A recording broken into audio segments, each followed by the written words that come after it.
friends, welcome to another edition of No Cap Room here on the Ball Don't Lie podcast network. My name is Jake Fischer. I am senior NBA reporter at Yahoo Sports.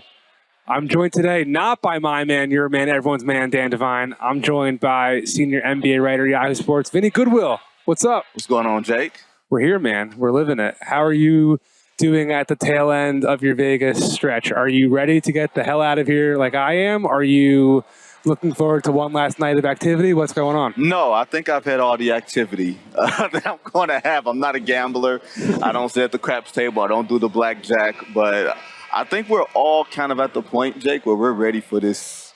This is the end of the season. It feels like the start of the next season, but it's a continuation, the finality of the 22-23 season, and we are limping to the finish line. Definitely limping. It's a war of attrition. No one's healthy at this time of year. We're all playing hurt. Nobody. Yeah. So, I mean, we're back, and I think your point about the end of year aspect of this, I said it with KP yesterday. There's always like a first day of school, but also last day of school energy at the same time here.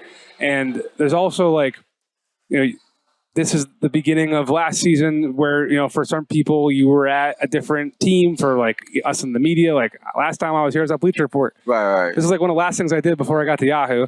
And Summer League kind of like marks the changing of time also like in how the town works. Yeah. And I'll just tell you, man, I got to complain about one thing real quickly here before we get into this. We got a hot Jake. The traffic has been absolutely insane here. Yes. And I didn't realize until last night that the whole do you know why the traffic is so screwed? Yeah, the F1 race. Yeah, they're repaving the entire city so people can pay for $3,000 hotel rooms to watch Formula One from their window. And it's absolutely screwing us. I can't get to dinners on time. I'm running late to appointments. I mean, we had a nice team gathering here, and I showed up well beyond the call time. I felt bad. You shouldn't feel bad. Like, we were making decent time yesterday, but everybody was dealing with the whole Vegas thing. The players, the coaches, like everybody that's here. It's annoying as hell. You know what I mean? Because usually you would think it's easy to get around Vegas, by and large. You know what I mean? It's really easy to get around Vegas. Your hotels are really close to Thomas and Mack. Everything's sort of in a compressed area. A little bit of traffic at the entrances to hotels and stuff like that, but nothing like this. Like, this has been ridiculous. So hopefully next year, hopefully next year won't be back. Next year, maybe, hopefully, there won't be a poker tournament next to our hotel also, because every single time I've gotten in an Uber this week, maybe it's the fact I've been wearing a backwards Ball Don't Lie hat as advertising and sunglasses. They've all been saying I look like a poker player. And to your point, I don't gamble either. I don't know what I'm doing to make it look like I'm the guy wearing like one AirPod listening to something while I'm playing cards, but I'm ready to not be affiliated with degenerates all the time. Look, people who gamble, I hung around some people who've gambled and they were winning and winning a lot of money. And usually that's not what happens when you're in Vegas. Like, they're big buildings here for a reason. Yeah. You know what I mean? And they're built on the backs of people who think they can beat the system. I am smart enough to realize I ain't beating no system, all right? The only system I beat was in college during the meal plans, all right? Were you taking the Tupperware in and taking stuff out? No, you do the system beating. Like, you go in between breakfast and lunch. Yeah. And you get breakfast and you get lunch without actually leaving. Yes. So you scan your ID once or whatever. Mm-hmm. We used to call it good old-fashioned system beating. That's what we did. I would take in, there was one dining hall on the campus of Northeastern that had incredible make-your-own stir-fry. I would get two, and I would take the second, I'd dump it in Tupperware, but that's neither here nor there. Everyone here wants to talk and listen about what people want to talk about while they're here. Yep. Everyone wants to know what other people are saying. What are you hearing? What's the goss? What's the hot chatter? We're going to have a conversation with head coach Chris Finch from the Minnesota Timberwolves at the end of the show, where I started that talk with him, thinking how this time last year everyone was talking about the Minnesota Timberwolves and their big Rudy Gobert trade. Yep. Was it going to work? Was it an overpay? For you, I'm kind of coming in, just giving you a lob here. It's not on the rundown, but it's going to be my transition. What's been the thing that's come up the most for you in conversations out here in Las Vegas? I mean, it's the easy thing, right? It's the Damian Lillard situation. I think it's sort of halted league business a little bit. Not just Dame, but James Harden, but more Dame because he's a better player and he's in the tricky situation of not having a no trade clause and everything else. So it's one of those things, Jake, where you're walking around and you're talking to people, and then they ask you, "What do you know? Yeah. Where is he going? When is this happening?" That sort of thing. Normally, that's us asking them. Yeah. This time, it's them asking us. Yeah. So that's been the predominant chatter to this point. And usually, you got to think. This time last year at Summer League, we were sitting right here on this desk. I was doing Amin El Hassan's podcast, and Kevin Durant's trade request had just happened. The first one from the Brooklyn Nets. The first one. So the one that happened an hour before free agency started? Yes, that one. So it hung over Summer League. It was, I won't say a cloud, but it hung over Summer League. That was in the aftermath of Kyrie Irving opting in, and did Kyrie want to go to the Lakers and everything else. It's proof to me that long-term team building doesn't exist. You literally operate from year to year. Think about all the things we swore we knew this time last year. We don't know jack bleep now. You operate from 12 to 18 months. You can't plan out longer than that anymore.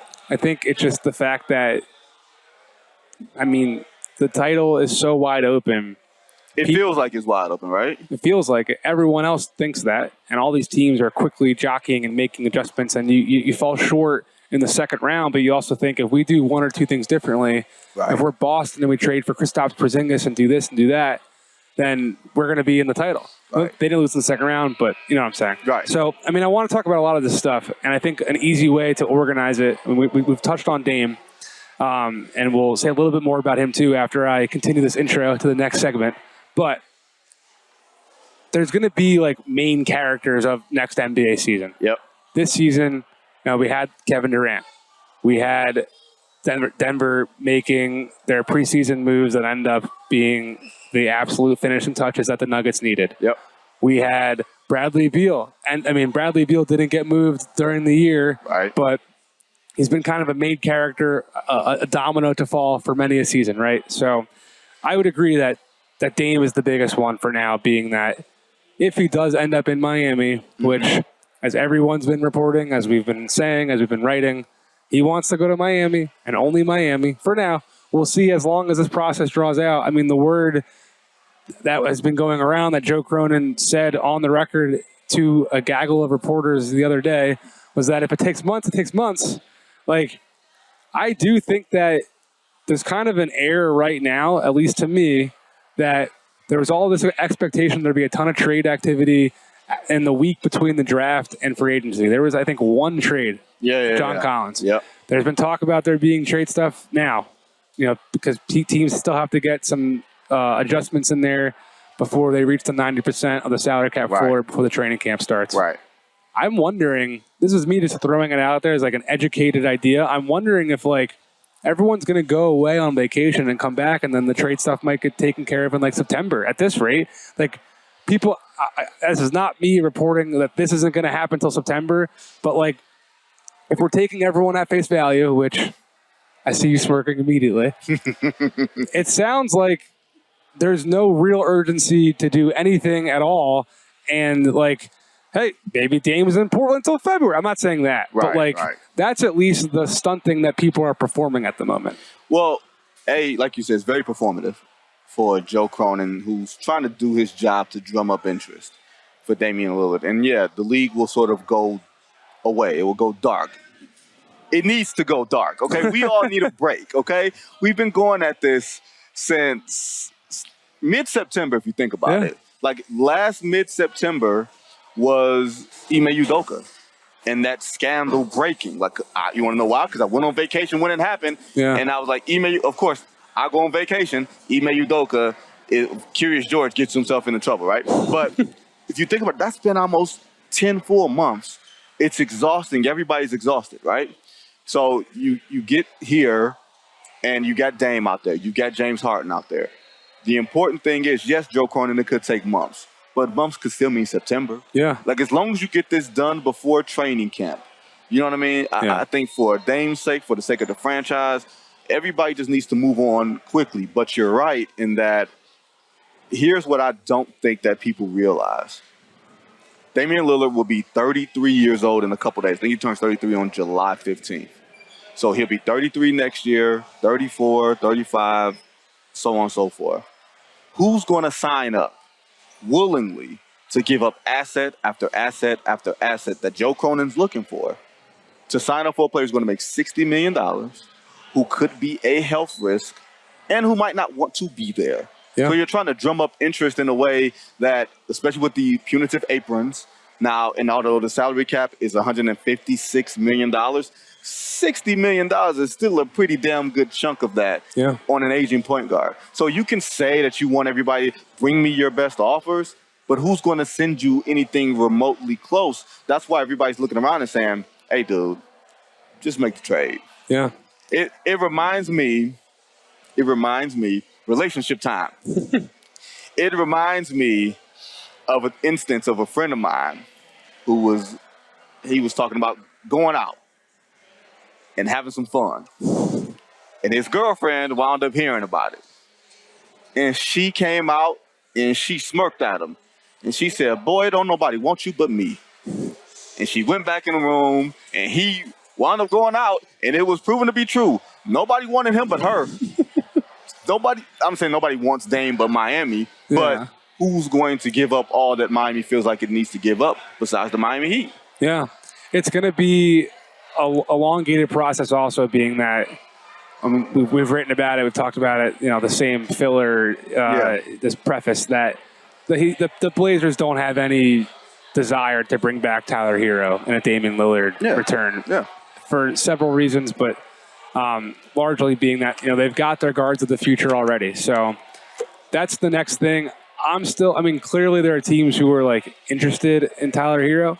He's a former lottery pick who is a 20-point per game scorer. It's not a bad player at all. I haven't heard of a team that I'm willing to report yet that is a Tyler Hero suitor, because I take that seriously. I don't just put out any name that, and I just say that to say that the fact that we haven't already had a 5-team list of these teams are calling in, and I feel like that's also indicative of how slow this thing is moving. So the other thing that you're talking about that is moving slowly is the James Harden dynamic. Yep. And attached to that is, of course, the present and future of Joel Embiid in Philadelphia. Yep. He's the next guy we have down on our list as a potential main character to look at for the next season. Yep. Being that if the Harden thing does go into training camp, just like Ben Simmons did 2 years ago, that turned into James Harden, ironically speaking. Right. Then we're going to be right back in a situation where Joel Embiid is in the prime of his career trying to lead a championship quest without the team's all-star starting point guard in the fold. Yep. And that's just a bit of a precarious position to be in a year after a very ardent MVP campaign that fell short in the postseason, which, again, the people who were out there saying, Joel Embiid's MVP should have an asterisk or whatever, because it's a regular season award. It's not a postseason thing. They're very different, blah, blah, blah. All right. But that type of narrative and that energy and that backdrop, it gets into locker rooms. Players hear it from other players. They hear it from other teams who were trying to back channel and drop some whispers to try to make them think about coming to their team. Right. So he's someone that so many teams, and if we pulled one of the 17 executives who are just hanging out, getting coffee right there right now, and asked all of them who'd be the first team to call about Joel Embiid right now if he became available, I guarantee half of them would say New York. Right. Yeah. So Leon Rose was his agent. Yeah. There'd be plenty of teams who would line up to go get that man if he became available. And this is not, I could hear someone right now listen to this in their earbuds and saying, national media always trying to drive another superstar on the trade block. Right, right. That's not what this is. It's just facts, man. If he comes away from another year where there's an all-star point guard in his prime not there while they're trying to win a title, it's just going to present the opportunity for shenanigans. Well, it's twofold. One, Joel Embiid is 30 years old, right? He's not a spring. He's 29. Joel Embiid is I forget. I think he's 8 days older than me, so he's 29. Okay, there we go. So he'll be 30 soon, just like you. All right. And when you turn 30, all of a sudden, the day you turn 30, things start hurting that never hurt before. I turned 30 at 26. I'm out here wearing like insoles. Shout out I'm trying to figure out why the hell in 100-degree weather you are wearing a corduroy shirt. Well, it's cold in here. The air conditioning. Right now, I'm actually a little hot and sweaty, but yeah, stay downwind. Okay. Yeah. Now, point two. He's 30. He's going to be 30 years old. So it's very possible you've seen the best of Joel Embiid. Like, that elevator is only going to keep going but so high. And MVP Joel Embiid is really, really good. But we've seen massive playoff failures individually from Joel Embiid. The 8 turnover game against the Toronto Raptors, the Kawhi Leonard bounce game, right? You had that was the 8 turnover game. That was just a underwhelming game. Yeah. The 8 turnover game against the Atlanta Hawks in 21, where we all got on Ben Simmons, rightfully so. Yeah. But your center cannot have 8 turnovers, right? You had I think he shot 9 of 24 or something like that against Miami, and in that game 6 loss, even though he had the broken orbital bone in his face and everything else. But if you're playing, you're playing. Then you had this a few great games in that series against the Boston Celtics, but still came up very, very short in Game 7. He came up short in Game 6. I was going to say Game 6 too. In the last 5 minutes, didn't even touch the damn ball. Yeah. So he looked like he didn't want to. He looked like he froze up. Yeah. He looked like the moment got too big for him. And to me, if you talking this big talk about, nobody wants to give me the award and everybody wants to give it to Nikola Jokic, blah, blah. We saw Jokic step up big every time. We never saw Jokic shrink from the moment. You could say whatever his team did. He didn't have the available players. Maybe it was a better team he was against. But we didn't see him shrink from the moment. We've seen Joel Embiid repeatedly act like Stevie Wonder, like he couldn't see the rim, couldn't see the ball, had no clue where the hell anything was. We've seen him repeatedly do that. So it would be very easy to say Philadelphia and Joel Embiid belong together, right? They belong together, you would think. You know what I mean? Yeah. Underwhelming. Philly hasn't made the conference finals since 2001, right? Yeah. If memory serves, I feel like they're one of like maybe 4 or 5 teams that haven't made the conference finals in the 23 years since. Okay, cool, stay there. But if you're looking at Joel Embiid as MVP player who might need a dog as a number 2 because he can't carry you across the finish line, then a bunch of other teams will start looking at him and saying, hey, Joel, guess what?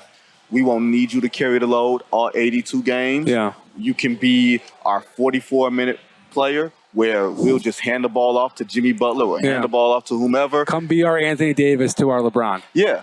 And he's too talented to not have gotten far enough in the playoffs. Yeah. You know what I mean? Yeah. He's far too talented to have repeatedly come up short. We're going to start demanding more of him as a quote-unquote main character. We can talk about James Harden, Ben Simmons, Doc Rivers, Daryl Morey. Daryl Morey deserves a lot of this wreck, right? But Joel Embiid has escaped all of the criticism, and I think it's going to come at him in waves. Yeah. I said LeBron. LeBron's on the list. I don't want to spend too much time here. I just want to say this. The Lakers... Expiring contract LeBron. The Lakers, they might only have... This might be a sneaky last dance candidate with all the Bronny stuff out there. I don't think it ain't no sneaky to it. You think LeBron hasn't set this up in his mind as, man, I'm going to have the camera people following me. This is my 21st season. He's at USC down the road. We just came off of getting swept in the Western Conference Finals, but we think we're better. Yeah. I was talking about retirement. After getting swept where nobody was talking about the Nuggets, everybody was talking about, is LeBron going to retire? Is he healthy? Yeah. How healthy is he going to be? How healthy can he be? There's a lot there that he's going to manufacture, and there's a lot there that's naturally there. Yeah. I think this is also the Lakers are going to they're going to have like some vengeful energy this year. Really? From everything I've heard. They want to come back and beat Denver. I don't think it's necessarily like a coincidence that their biggest free agent addition new addition from outside the building in terms of contract dollars was the starting point guard on the other team that was the last team to lose to Denver and Gabe Vincent from the Miami Heat. I don't think that's just like a thing that happened. I think there's some mutual... Are you big braining me right now? Is that what you're doing? You're galaxy braining me right now? I heard some things this week. That's all. Okay. here's the thing. You can want revenge if you get beaten 7 games. Yeah. Right? You can want revenge if you get beat close in 6 games. Yeah. But if you ain't got a damn win on the board, you ain't talking about no revenge. You talking about, hey, we just need, look, let's be perfectly honest. They were kind of lucky to beat Memphis. Memphis imploded, and that was in round 1. That's what we're going to talk about next. Right? They were, you could say, I won't say coaching blunder, but you could say some bad Jordan Poole, bad Klay Thompson, and because you didn't want to put Draymond Green on Anthony Davis in game 1, you gave up home court advantage in Golden State. Who knows how that series goes? I felt like they were fortunate to get to the conference finals because everything, their health broke right? They got the energy from the post-trade deadline moves and everything's really masterful moves, mind you. But a lot of things broke right for them to get to the conference finals, for them to get swept. You ain't talking about no damn revenge. It's a fair point. It's a fair point. Well, you said Memphis. Yep. The other guys so far have all been big-ticket guys. Marcus Smart, to me, is one of the most interesting players in the entire NBA for next season. Yep. He's coming in, obviously, to start for 25 games while Ja Morant is suspended for a collection of off-court incidents. Playing in his employer's face. That's what the suspension is for. Playing in my boss's face. My bad. Go ahead. Smart, you're good. Smart also, I mean, ask any Philadelphia 76ers fan, ask any Miami Heat fan. Smart is going to be a real difference maker, I think, for Memphis in the postseason in particular. Just for his ability to play both positions in the backcourt from an offensive standpoint. I think, it's not as valuable as what he brings on the defensive side in terms of his versatility. Right. But, man, he's going to shoot. He's going to shoot. If that ball finds him, he's going to throw that thing up. And when he catches fire in the playoffs, some Marcus Smart threes can be a backbreaker on a big run on the road or at home when the grindhouse is rolling. And, I mean, Memphis, I wrote about this a bit at the time. Like, Memphis has been kind of big game hunting with all these first-round picks they've been saving for a while. They reached out to Orlando. I don't know if it was at the deadline or between the deadline and between you and I calling or doing this right now about Franz Wagner. They talked. They offered for Mikal Bridges both before he was traded with Phoenix and after he was traded to Brooklyn, and they end up just using 2 picks to go get Smart. And he's under contract for a bit. He fits their timeline. Yep. Not perfectly, but he's a little older. He's kind of coming in at like the perfect, I can be a veteran voice, where in Boston, I think maybe it was the right time for that voice to leave the org, to allow Jason Tatum and Jaylen Brown aren't that type of vocal leader by all accounts, but just to be able to kind of set the tone. Clear some oxygen. That makes sense. I think Memphis has to grow up. Yeah. Like, we've been waiting on Memphis from the standpoint of their talent and where they were in the Western Conference the past couple of years, and as far as being, a 2 seed, even with everything that happened with Ja Morant. You walk into the playoffs and you're a top seed and you've got home court advantage against the Lakers. A lot of us thought that they were going to beat the Lakers even with everything swirling around them. So you have Marcus Smart and you add Derrick Rose, who's hopefully going to be the let's see. You ever seen the movie Baby Boy? Yeah. Remember the scene where Ving Rhames walks in and takes the gun from Tyrese? You guys just bring up these movie scenes and these references. Like, I don't know. I don't remember that scene at all. I watched that movie one time. Okay. Well, you didn't watch the movie. It's okay. It's okay. It happens. It's 2 Americas, but it's all good. But people who are listening will definitely know the scene in Baby Boy where Ving Rhames walked in and didn't say a word to Tyrese and walked in with something to cover his hands and took the burner out of Tyrese's hands and wiped the fingerprints off of it and left. Maybe that's what Derrick Rose is going to do when Ja Morant gets an itch again. You know what I mean? They're going to don't do this, man. I used to be you, not literally you, but I used to be the dude that was the athletic wonder kid point guard that everybody loved, and then for different reasons people didn't love him anymore. And now Derrick Rose is like this vet that everybody respects. And you see it on Instagram all the time. Everybody's putting up highlight videos of Derrick Rose from back in the day when he was really, really athletic.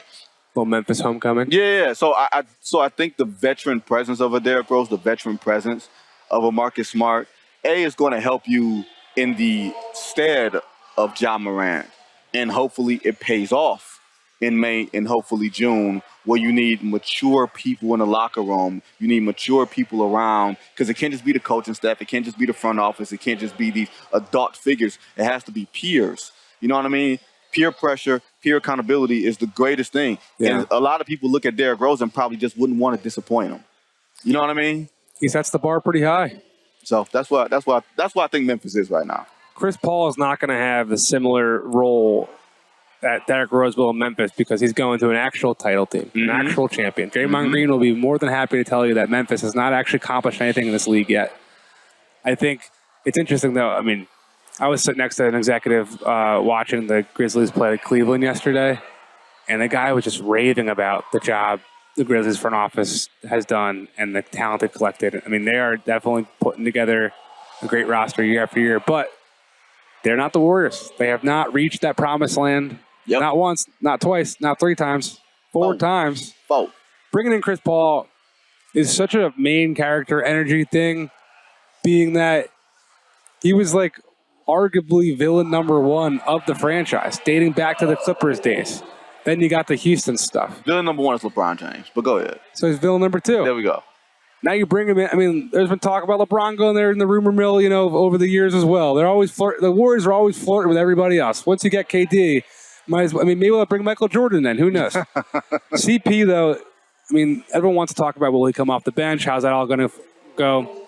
The biggest thing to me is just can he stay healthy and actually provide for them some type of table setting stuff when, like, getting Steph off the ball is sometimes a really needed adjustment. Right. Where, I mean, sometimes you do just want to run a lot of pick and roll with him. A lot of fans are clamoring for the Warriors to run more pick and roll with Steph. Right. But there are certain matchups and there's certain times in the games where you need someone to be able to take the ball out of Steph's hands and have him run around off screens and make opposing defenses lose their minds about where is Steph Curry. So if he has the ball, it's a lot easier to find him. Right. So how much they play together, to me, is going to be the interesting thing. We know that adding in Chris Paul and him and Dario are going to be running a little pick and roll, 2-man game and bench units all the time. Like that's just going to happen. We know that's going to happen. To me, I'm the most interested to see what it looks like when Chris Paul and Steph Curry share the court. I'm more interested what happens when Chris Paul is on the floor with Kuminga and Moody. You know what I mean? Because he's the guy that's going to have to unlock them. So that to me is kind of like him being the natural table setter type of thing, you know. But the other part for me is, Jake, he go in that locker room and start talking all that, you know, I'm a winner stuff, and they're going to be like, man, where your rings at? Where your jewelry? Yeah. You know what I mean? Like, that's the thing that I think is going to be really curious for me to see. Yeah. Because he's walked into every locker room he's been in and has been the most accomplished player, the biggest voice, all this other stuff, and he's nowhere near that. Moses Moody got more championships than Chris Paul. You be trying to listen to him. Moses Moody. Bradley Beal we got on here. I mean, the Suns are the Suns. Like, we know they're going to get a ton of attention. They're going to be complete main characters without a doubt. But to me, I don't want to spend too much time talking about them here because we're going to be talking about them all damn year long. You're going to be spending a lot of time in Phoenix. To me, the more interesting thing, an outcome that could have happened for Phoenix that didn't, Kyrie Irving. Kyrie Irving in Dallas. He signs the 3-year deal with the player option to go back. Less than Fred VanVleet goes to Toronto.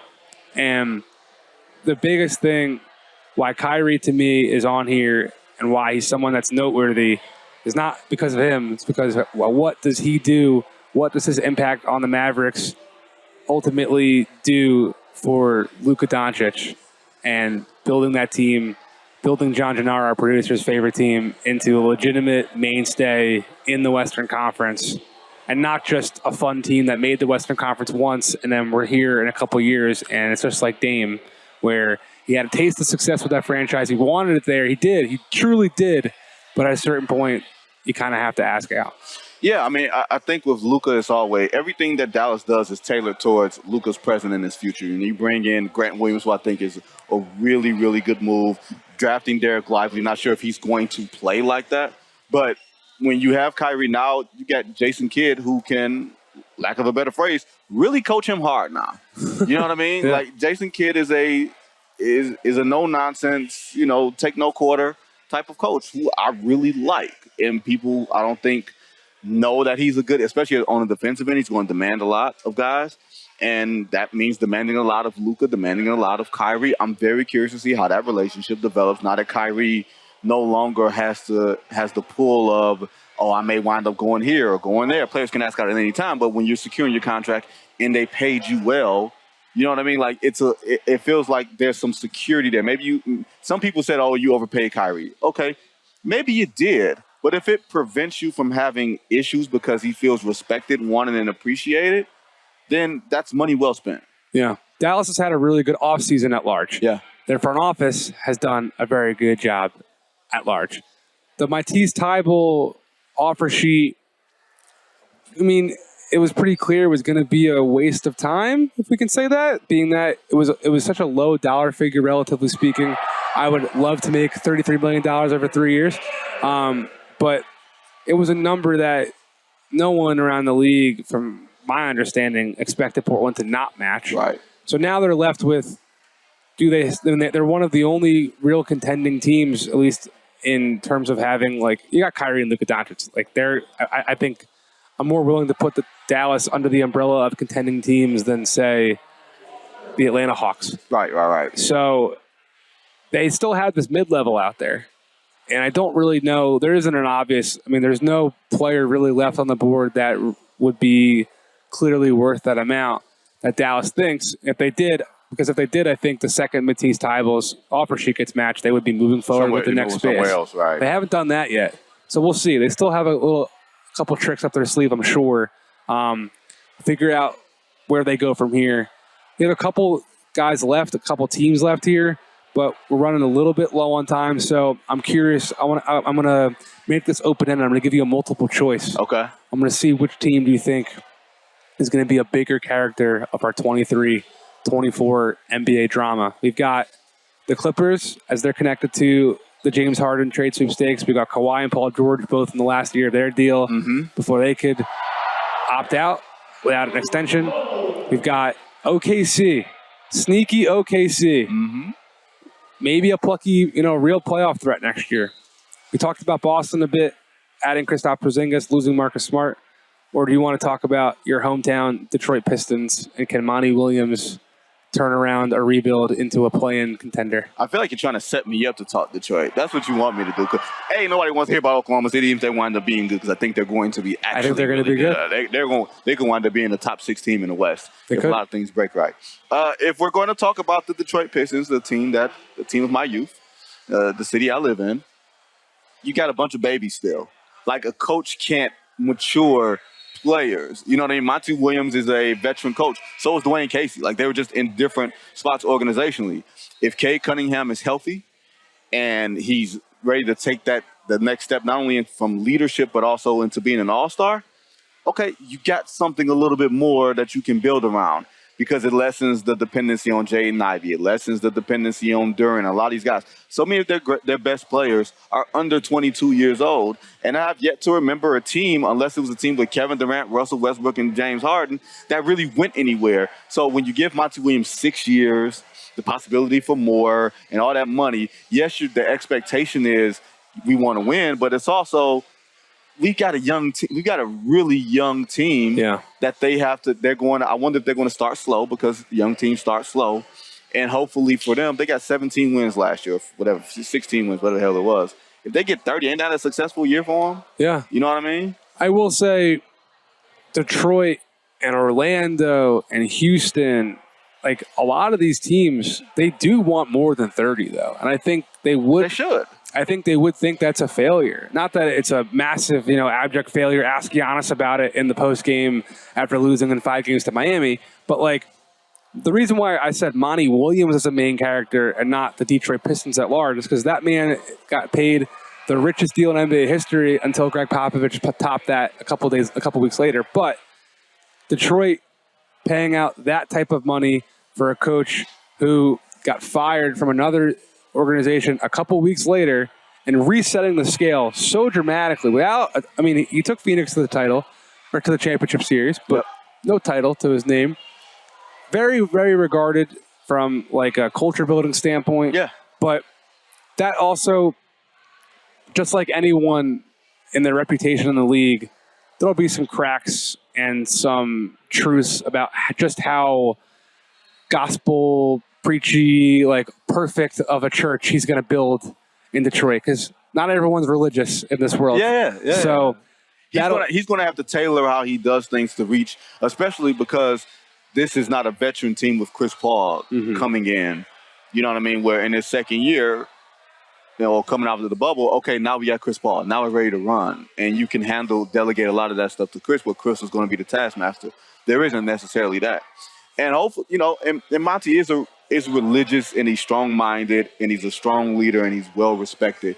You got to find a way to reach these young guys, meet them where they are. You know what I mean? Like, I think that's coaching now. That's why you see a lot of teams going, with the Will Hardys and giving guys 5-year contracts so that the players will know that the coaches are going to be around. Yeah.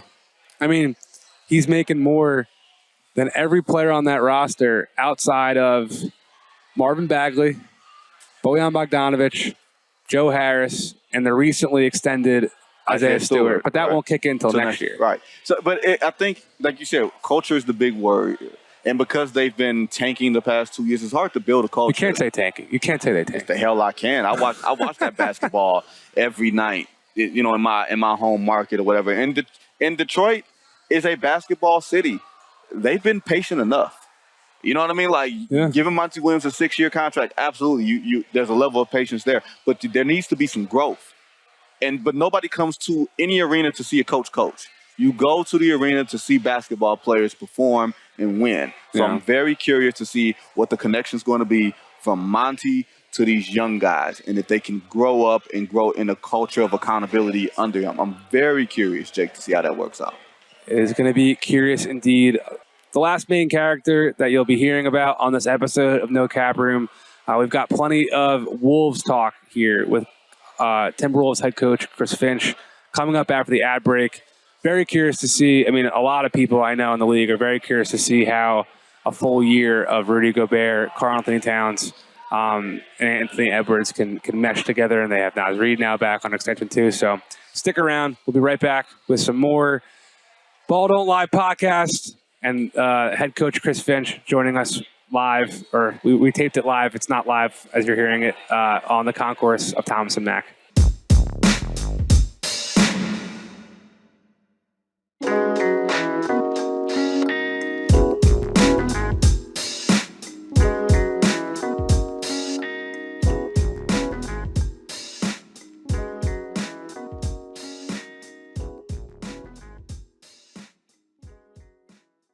We are joined now by the head coach of the Minnesota Timberwolves, Chris Finch.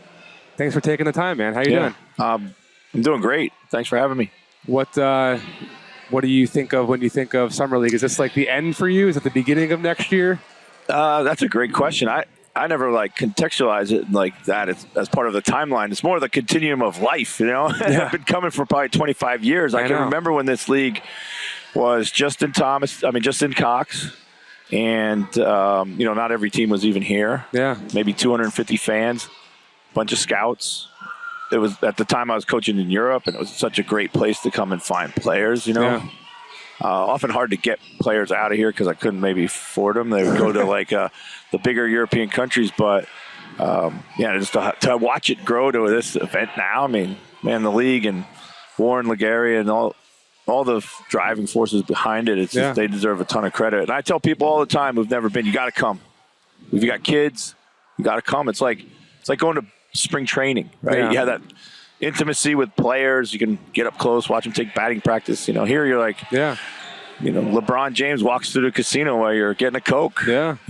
Chris Finch walks through the casino while you're getting a Coke. No one's excited about that. No one's coming to Summer League for that. There's many a Minnesota Timberwolves fan, one of them in particular who I roomed with that is a huge Timberwolves fan. Yeah. If he saw you, he would freak out. He'd be happy. He'd spot you in the wild. I would worry about your roommates. So one thing that I always am interested in Summer League is how, to your point, this is where everyone comes.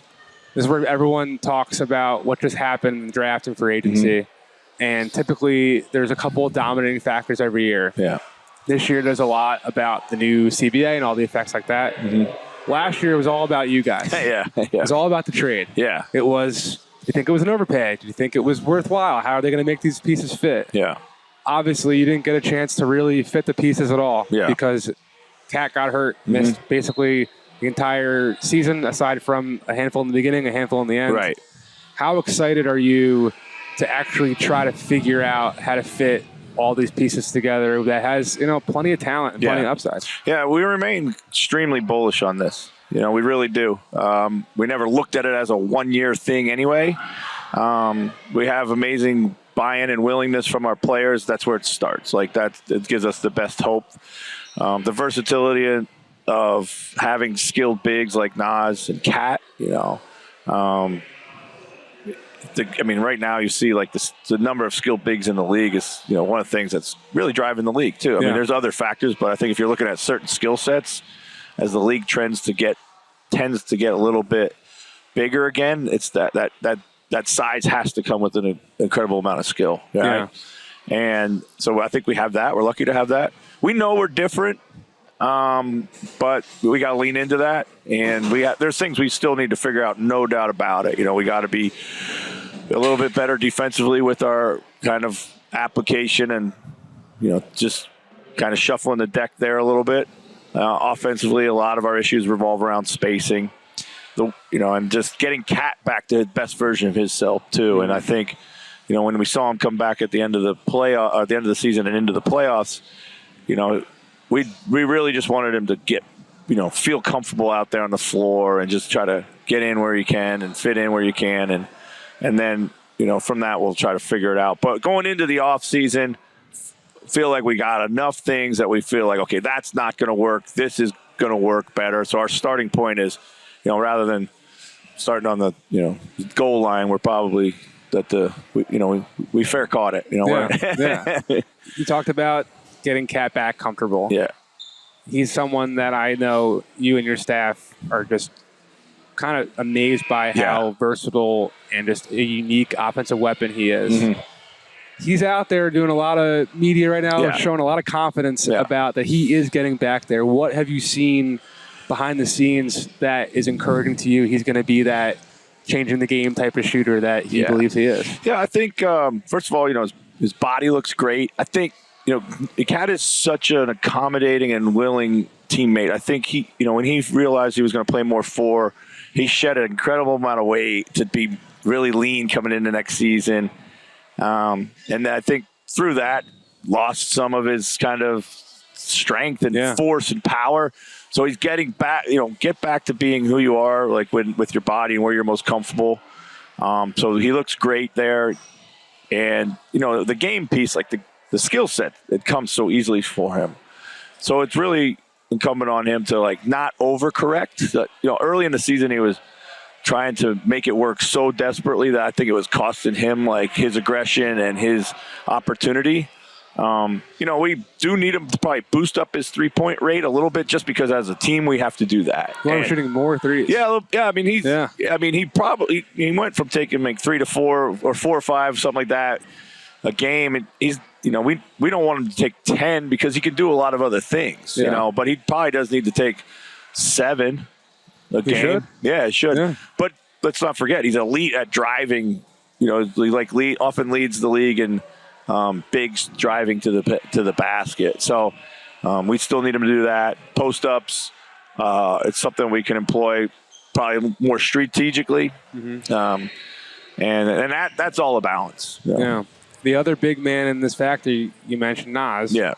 Everyone wanted Nas. Every year, last couple of years, there's been this growing narrative or even this thought around the league that if you don't have a max level big, you just might as well get a guy for the minimum. Yeah. But every year, the premier backup center has all these teams who want him. Isaiah Hartenstein a year ago was this big domino on the board. Nas didn't actually get to the open market because you guys were able to wrap him up. Yeah. But there was all this talk about Cleveland willing and ready to kind of lavish him with an offer to kind of basically recreate what you guys are doing with Evan Mobley and Jared Allen. San Antonio is interested. How important is it to bring him back? And how worried were you about maybe him getting out there and not being able to bring him back into the fold? Yeah, I think we were worried, of course. We didn't want him to get to the open market. We wanted to show him a lot of love internally. Yeah. And we really appreciate him believing in us and sticking with us. I think he feels very comfortable and has grown to accept, if you will, but I say that not in a negative connotation, but grown to accept that, like, he can really help a team. I mean, he created a role out of nothing last year. Like, he came in, and I actually told him before the season started, you might not play. Wow. And early in the season when we were sputtering and our offense was clunky and everything, like, he came in and made things happen, and oftentimes it was like just a change of pace guy. And then, obviously, he would earn minutes like maybe as a third five or a backup four. And at the backup four, he hadn't kind of felt really comfortable with that yet. Yeah. And then Cat goes down, and if that opens up even more opportunity. Then there was a bunch of games Rudy misses, and he then starts, and then he takes another step forward as a starter. And then when we're backed with Cat and we have more of a normal or depth chart that we thought we'd have at the beginning, he had grown into being a comfortable four. Mm-hmm. And that's all him. Like, there were opportunities created for him, and we just kept leaning into him and kept believing in him. So now we have to, he's going to really have to, we're going to have to cultivate that game at the four some more, because that's where he's going to end up playing a lot, Yeah. And it could be alongside Cat, it could be alongside Rudy, but we feel he's a good partner for both. And again, he's learned to kind of figure out, how do I play without, sometimes guys in their mind, whatever, like, you could say, hey, Jake, you're going to play point tonight. And then all of a sudden you go out and try to play some other way that's totally different, not natural to yourself. Yeah. And just go play be you and be the best version of you. And you just, defensively, of course, we're going to have to continue to figure out ways to be good there with lots of different, maybe cross matches or less than ideal matchups at times. But we're putting a lot of work in Naz's ability to try to guard down right now, or guard switches. So those are all growth areas. Most importantly, he's a really skilled 23-year-old with a bright future that came from our organization, and you cannot let these types of people outside go when you've had them in your organization. So. He's a lesson too of, there's a lot of guys. Honestly, no one's coming to mind right now, but I'm trying to think for a second. No, I got nothing. He's a good, I think, case study of top level, highly recruited talent who then kind of slips down the board. Yeah. People, like, he was a top 10 high school talent. Yeah. Like, it's not really a shocker that, like Jaden McDaniels. That's where I was headed next. Yeah. You said you worked on finding the best version of Naz. Yeah. Jaden's best version kind of is a tricky thing to navigate too, being that 3-4 hybrid balance is getting a little bit. The four opportunities aren't really there so much because you've got 3 7-footers who are super talented. Yeah. And Kyle Anderson. Yeah. Is he playing for Team China in USA in the World Cup? That's something I cannot confirm at the moment. Okay. So, yeah. All right. Yeah. I'm rooting for more NBA players to be there when I'm out there. So. Oh, that's great. You're going to love it. Yeah. I'm very excited. Yeah. I think the Wolves will have a pretty strong representation. Okay. Jaden, with him and his growth, I mean, again, he took another step forward for us, and there were times where, even when Ant was out with his ankle injury, he went down against Chicago. Jaden stepped up again, and it's all about usage, right? Like, yeah, sometimes your growth is a little bit thwarted by the other guys that you play with, and it's the opportunities. But having said all that, you still can be better at the things that you're already, doing night in, night out. So for Jaden, he's got the ability to guard 1 through 4. He's more wired, even though there are 4 minutes that he's played, and he's just more wired as a wing than he is as a 4. But he's an outstanding rim protector, too. So I think I wouldn't say we just scratched the surface there. I think there's definitely way more that he can continue to grow into, and just feeling comfortable in himself. Like, he's really, really fiery and competitive, and I think he plays with this, like, he's driven a little bit by this fear, but that fear also, is something he has to overcome on the other end of the floor. Like, play with some confidence on the offensive end of the floor, and he found that last year, and now he's just got to keep building that. I feel like I mean, you're obviously watching closer than me. I feel like I first saw that confidence happen in the Memphis series 2 years ago, where like he saw, I can do X, Y, Z down the line that I want to do. I just have to exert my influence out there. Yeah, it's funny you say that because his best game in that series was Game 6, which we lost. Yeah. And he had, like most young players and a lot of players anyway, like, you know, he was up and down throughout the series, but he really grew into that series. And leaving the series, I thought, you know, he's good. He's going to be good, you know, because when it mattered, the more it mattered, the better he played, you know. So the last guy to talk about is Anthony Edwards. Yeah.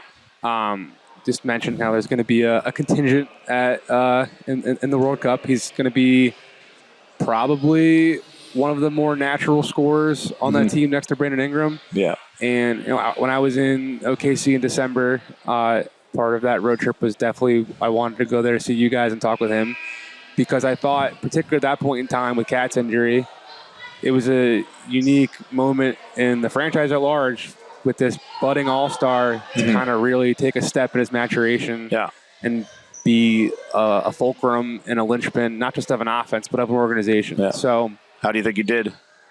That's a good question. I mean, he made strides. Yeah. Like in that OKC game, I remember he had like 3 plays catching at the top of the key, doing that jab, jab, one dribble, like step back that he can get anytime. Right. And I asked him about it afterwards, like, come on, you can get that every time. And he's like, I can get it every time. Like, that's why it's a good shot. So, yeah, I think especially in the, like, push down the stretch of the run of the season when Cat was coming back and things were, ratcheting up, it seemed like he took that mantle to a little more seriously. Mm-hmm. So how much is him going into this USA experience? How much are you trying to maybe drop some birds in his ear about how to use this experience as a springboard into this year? Because the World Cup is traditionally an opportunity for younger players to get a run. And I think back to that 2010 tournament in Turkey where Andre Iguodala goes out there and really kind of takes a step forward and leads his way into Golden State, and Lamar Odom was, really taking strides. What can this opportunity be for him, for you guys? Yeah, I think it's huge for him, for the organization. I think it's outstanding too, for him to play high-level basketball in the summer, to be around other really good players, great players, to watch how they prepare, to see the things, just little things like how they might, eat or sleep or work out that he can learn from. And kind of exchange ideas with just culturally. I mean, he's never really been outside the United States. It's not the Caribbean, So I know he's looking forward to that. And also, I'm very excited that he gets to play for Steve and those guys because, he's only had one coach in the professional level. That's been me, and I've been very lucky and fortunate and enjoyed every minute coaching him. But he needs to hear other people too. I don't have all the answers. And he's going to have other guys that are really, really smart and have done a lot of winning. I think that's one thing that's really unique about Anthony is that, he's won a lot for a number 1 pick. Most of them don't make the playoffs 2 out of 3 years. And so he's played in a lot of high leverage situations, and the World Cup is like, those possessions are just so much more meaningful. And that's, I think, the only thing I'm going to talk to him about really is, A, I want you to enjoy it, be a sponge with your environment, but of course be yourself, put your stamp on it. Yeah. Don't be a shrinking violet next to anybody. But, understand that you can't have wasted possessions in international basketball. Games are just shorter. Possessions tend to be longer. Yeah. I mean, you'll have a talent advantage. We'll have a depth advantage. We'll have coaching advantage. We'll have a lot of natural advantages. But what you can't be is inefficient and wasteful. Mm-hmm. And so, that's something we're preaching to him all the time. Yeah. All right, that's it, man. Appreciate it, man. The time. Thanks so Always much. Good seeing you. Yeah, you too. We appreciate all the look-ins that you give us. And. All the stories and the support. Thanks, man. It's a good team. Good characters. Thanks. Good people around. I'm curious to see how it all unfolds this year. We all are. Yeah. Thanks, man. Thanks. That's going to do it here for this episode of No Cap Room. Vinny Goodwill already on his phone, moving on to bigger and better things. Thanks to Chris Finch for joining us, taking some of his time. Thanks to John Gennaro for doing all the things he does to make this show look and sound great.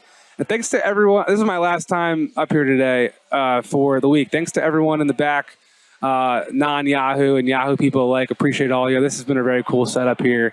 So thank you guys for everything you've done. My name is Jake Fischer. His name's Vinny Goodwill. Look out for us on whatever this week's popular social media platform is. I think we're doing Threads now. Twitter's still live. Someone has had a big poster dunk in the background. Subscribe to Ball Don't Lie on YouTube or whatever podcast platform you're currently listening on, and leave us a 5-star review. That'd be great. If I gave you a free hat out here, a free Ball Don't Lie hat, and you aren't subscribed and leaving us a review, you better change that immediately, or else I'm going to come find you and take that hat back. We thank you for listening. We'd appreciate it if you guys came back next week for another edition of No Cap Room.